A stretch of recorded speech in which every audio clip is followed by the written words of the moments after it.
أعوذ بالله من الشيطان الرجيم. بسم الله الرحمن الرحيم. الحمد لله حمدا كثيرا طيبا مباركا فيه ملء السماوات والأرض ومن فيه. أشهد أن لا إله إلا الله وأشهد أن محمدا عبده ورسوله صلى الله عليه وعلى آله وصحبه ومن تبعه إلى يوم القيامة. أما بعد. Yang saya hormati Bu Endang serta para staf pengurus Majelis Taklim An-Nisa Masjid Al-Makmur, Bumi Makmur, mudah-mudahan sehat semuanya. Juga ibu-ibu yang lain beserta pengajian atau kajian siang hari di hari ini Majelis Taklim An-Nisa di Masjid Al-Makmur ini, yang mudah-mudahan semuanya senantiasa mendapatkan kesehatan dari Allah Subhanahu wa taala, dimurahkan rezekinya, diberkahi umurnya dan kehidupannya, mendapatkan pasangan suami yang soleh, anak-anak yang soleh dan solihah. Amin ya rabbal alamin. Ibu-ibu, situasinya atau suasana masih gerah atau ini lagi masih harus didinginkan lagi? Nah, kalau ketua DKM pertanyaan seperti itu, Bu, kira-kira AC-nya kurang nggak gitu ya? Kalau kurang ini tinggal telepon saja ke Pak Roy ya. Ya harus sejuk, Bu ya, karena masjid lagi siang hari. Tapi saya kok agak terasa gerah ya, apa karena tergopoh-gopoh ke sini tadi? Jam berapa, Bu, mulainya sebenarnya? Jam 1 ya? Iya, tadi sholat di sini, habis itu pulang lagi sini lagi. Ibu-ibu yang dirahmati Allah Subhanahu wa taala, tema kita adalah apa tema kita tadi? Tunjukkan keindahan Islam, tumbuhkan simpati lawan. Ya. Tema ini sangat penting sekali karena dulu Rasulullah sallallahu alaihi wasallam juga seperti itu. Rasul sallallahu alaihi wasallam difitnah, Rasul sallallahu alaihi wasallam diancam, diteror, bahkan akan dibunuh, ya. Tapi strategi Rasulullah SAW luar biasa. Bahkan yang tadinya akan membunuhnya justru akhirnya malah mendukungnya. Nah, ini gimana caranya supaya kita tetap menunjukkan keindahan Islam? Karena Islam ini adalah indah.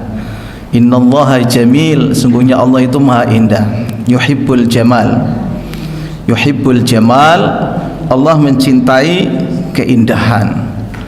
Otomatis Islam yang diturunkan oleh Allah Subhanahu wa taala melalui ayat-ayat Al-Qur'anul Karim yang dibawa oleh malaikat Jibril disampaikan kepada Nabi Muhammad sallallahu alaihi wasallam, ya, Al-Qur'an itu indah.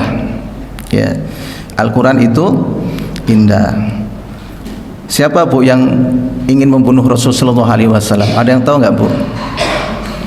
Ada orang yang mau menemui Rasulullah, mau membunuh Rasul sallallahu alaihi wasallam. Siapa kira-kira, Bu? Ada yang tahu, Bu? Ketika dia mendengarkan Al-Qur'an langsung hatinya luluh. Ya, Umar ibnul Khattab radhiyallahu anhu. Umar ibnul Khattab radhiyallahu anhu adalah orang yang kuat, yang tegas, ya. Dan kemudian ketika ingin membunuh Rasul sallallahu alaihi wasallam, akhirnya sebelum bertemu Rasul itu, yaitulah takdir Allah, ya kan? Ada seseorang yang melihat Umar itu, ya, berjalannya itu kayaknya serius sekali, dan pedangnya itu sudah beda. Kalau misalnya dia nggak serius, pedangnya itu biasa saja ini, ya, memegangnya. Ini seperti ada sesuatu. Kemudian apa?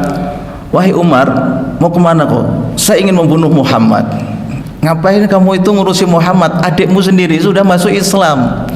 Sampai ke adiknya, dan kemudian adiknya membaca surat Toha, terus dia ambil kertas itu, kemudian dia baca, ya, a'udzu billahi minasyaitonir rajim, Toha ma anzalna 'alaikal qur'ana litashqa illa tadhkiratan liman yakhsha تنزيلا ممن خلق الأرض والسماوات العلى الرحمن على العرش استوى. Surat Toha. Ma anzalna 'alaikal Qur'ana litashqa. Kami tidak menurunkan Al-Qur'an kepadamu Muhammad supaya kamu tuh celaka. Di sini Umar bin Khattab radhiyallahu anhu langsung memahami, merenungi, mentadabburi, pasti ini ayat yang bagi dirinya dia tidak bisa menandingi. Ini adalah kata-kata yang tidak bisa ditandingi. Akhirnya dia berpikir, berarti kalau saya tidak ikut Al-Quran berarti saya akan celaka. Ini berarti kata-kata yang sungguh luar biasa. Akhirnya dia luluh, ya. Adik putrinya bernama Fatimah ketika saat itu ya sudah ditabok, ya, sudah ditampar oleh Umar ini sampai berdarah. Kemudian akhirnya dia luluh dan dia minta maaf kepada adiknya. Bu, kalau sebagai kakak bu punya adik berantem, ya sampai mungkin menampar, kira-kira ya, si kakak ini menyesal atau tidak? Menyesal atau tidak? Enggak bu, ditampar lagi.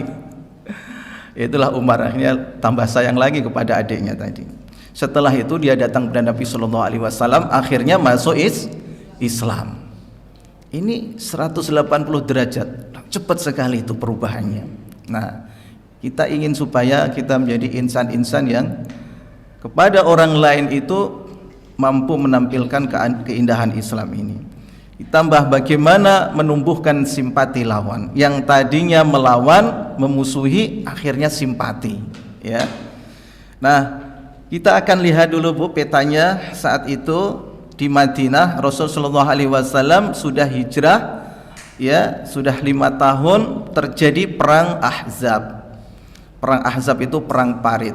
Jadi peperangan yang pertama itu adalah perang Badar, tahun kedua, tahun ketiga setahun kemudian perang Uhud, lalu setelah itu tahun kelima itu ada perang Ahzab. Nah setelah itulah kabilah-kabilah di sekitar Madinah itu mereka merasa ya terganggu, terusik karena selama ini mereka menguasai Arab, menguasai suku-suku, ya apalagi yang menjadi ketua atau kepala-kepala kabilah, ya ini mereka tidak mau dong nanti akhirnya tunduk kepada Muhammad sallallahu alaihi wasallam.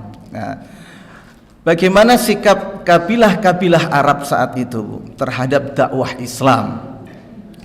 Yang pertama itu mereka memandang bahwa ya mereka memandang dakwah Islam ini dengan sebelah mata, memicingkan ya, sebelah mata. Artinya ya ini adalah sebuah ancaman dan tidak didukung, bahkan mungkin harus dibendung, harus dihadapi, jangan sampai dakwah Islam itu semakin berkembang.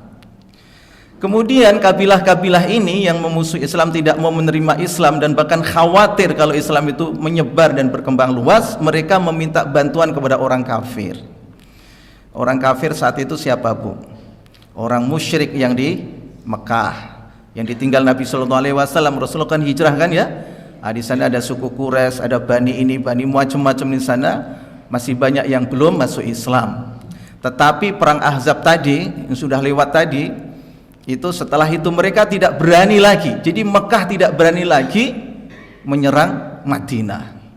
Cuma suku-suku yang sekitarnya yang agak jauh juga gitu ya, mereka khawatir akan perkembangan Islam dari Madinah ini, sehingga mereka meminta bantuan dari orang-orang kafir termasuk Quraisy. Cuma Quraisy sudah mulai melemah, meminta bantuan kepada kerajaan Romawi.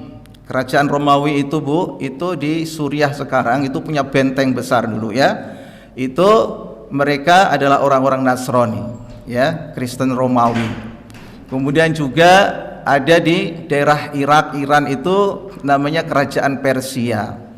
Itu penyembah api, ya. Nah, mereka itu selalu ingin supaya kerajaan-kerajaan besar ini, penguasa-penguasa yang besar yang juga memusuhi dakwah Nabi itu juga agar bisa memberikan bantuan kepada kabilah-kabilah ini untuk memperkuat pertahanan mereka. Lalu juga ada ambisi ingin mengambil alih kekuasaan atas Quraisy, atas Madinah gitu ya. Ini kabilah-kabilah di sekitar Mekah dan Madinah. Terus kemudian mereka melakukan persaingan di sana. Ya, Nabi Shallallahu Alaihi Wasallam itu dari suku Quraisy, dan suku Quraisy itu memang punya keistimewaan, Bu. Ya, namanya pemimpin itu kalau bisa ya memang kalau ada orang Quraisy dia orang Quraisy. Ya, jadi memilih pemimpin itu tidak sembarangan juga gitu. Cuma di Indonesia ini kan siapa yang suku Quraisy, siapa yang keturunan orang Quraisy ya. Rasul Shallallahu Alaihi Wasallam keturunan Quraisy. Bahkan waktu itu, Bu, saya pernah ditawarin menjadi apa? Asistennya Syekh dari Saudi ya, yang dia itu direktur atau pemiliknya perusahaan minyak yang bekerja sama dengan Pertamina Indonesia. Ya, direktur Pertamina di Indonesia itu menawari saya supaya jadi asistennya gitu ya. Itu dia bilang, ini Syekh kalau datang itu kadang-kadang kalau rapat dia nggak ngomong apa-apa gitu. Begitu ditawarin dua pilihan, ya kadang-kadang cuma nunjuk saja gitu. Kenapa nunjuk saja itu? Kadang-kadang nggak ada pertimbangan. Itu udah main feeling aja. Ya, ternyata ketika dia nunjuk itu, dia pilih itu, ternyata itu yang lebih menguntungkan. Ya, maka ketika Rasulullah SAW wafat, siapa yang akan meneruskan kepemimpinan Rasulullah SAW itu? Yang akhirnya disebut khalifah. Khalifah itu adalah pengganti Rasul Shallallahu Alaihi Wasallam. Akhirnya harus dari Quraisy. Siapa itu? Abu Bakar radhiyallahu anhu itu dari Quraisy. Nah, kemuliaan Quraisy ini ditambah juga adanya Nabi Muhammad sallallahu alaihi wasallam menjadi nabi, lebih mulia lagi akhirnya Quraisy itu. Ya. Nah, mereka ingin supaya adanya isu kenabian yang itu ada pada Nabi Muhammad sallallahu alaihi wasallam, kabilah-kabilah ingin supaya ada nabi di antara mereka. Muncullah di sini namanya Musailamah Al-Kadzab. Musailamah Al-Kadzab ini mengaku nabi, Bu.